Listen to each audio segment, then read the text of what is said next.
क्या ये आचार संहिता का उल्लंघन नहीं है और क्या ये पुलिस और प्रशासन को नहीं दिखता या फिर सत्ताधारियों के लिए खुली छूट है? दूसरे चरण के मतदान के बीच बीजेपी उम्मीदवार ने सारे नियमों को तोड़ा और कानून की उड़ा दी धज्जियां।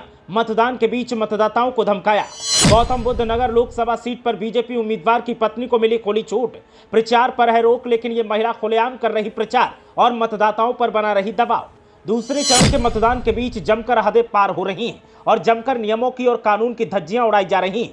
खासकर गौतम बुद्ध नगर से जो हालात देखने को मिले, उनसे तो सवाल ये पैदा हुआ कि विरोधी करें तो बुलडोजर का एक्शन और सत्ताधारी पार्टी के नेता और उनके कार्यकर्ता करें तो सारे नियम फेल हो जाते हैं और प्रशासन आंखों पर पट्टी बांध लेता है। अब तक ऐसा कभी न देखने को मिला और न कभी किसी चुनाव में ऐसी मनमानी दिखी जो बीजेपी उम्मीदवार की पत्नी ने किया है।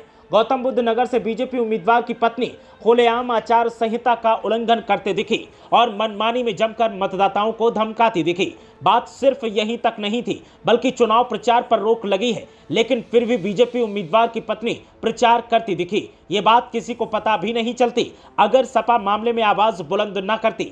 सपा ने एक्स पर पोस्ट किया और कहा कि गौतम बुद्ध नगर लोकसभा के सेक्टर 56 में बूथ संख्या 113-120 पर भाजपा प्रत्याशी की पत्नी अपनी पार्टी का पट्टा पहनकर प्रचार कर रही हैं, मतदाताओं पर दबाव बना रही हैं। संज्ञान ले चुनाव आयोग, निष्पक्ष मतदान सुनिश्चित हो। मामले में जब सपा ने आवाज बुलंद की तो फिर गौतम बुद्ध नगर जिलाधिकारी के दफ्तर की तरफ से ट्वीट किया गया और कहा गया कि सेक्टर मजिस्ट्रेट के द्वारा निरीक्षण किया गया, वहां पर सारी व्यवस्थाएं सुचारू रूप से काम करती हुई पाएंगी। धन्यवाद। ऐसे में सवाल इस बात का है कि क्या फिर जो पार्टियां शिकायत कर रही हैं, क्या वो फालतू की हवाबाजी कर रही हैं या फिर ये एक प्रोपेगेंडा है? समाजवादी पार्टी की तरफ से तमाम सवाल उठाए जा रहे हैं और सवालों के बीच में तमाम शिकायतें की जा रही हैं, लेकिन शिकायतों पर संज्ञान लेने वाला कोई नजर नहीं आता। एक के बाद एक ऐसे मामले सामने आ रहे हैं और मामलों के सामने आने के साथ ही शिकायतें की जा रही हैं, लेकिन कोई भी इन शिकायतों पर किसी भी तरह का संज्ञान नहीं लेता। बात गौतम बुद्ध नगर की ही नहीं है, इसके अलावा अमरोहा की अगर बात की जाए तो यहां वोट डालने पहुंची महिला का पहले ही वोट डाल दिया गया। प्रशासन पर गड़बड़ी का आरोप लगाया गया, लेकिन प्रशासन की तरफ से कोई संतोषजनक जवाब नहीं दिया गया।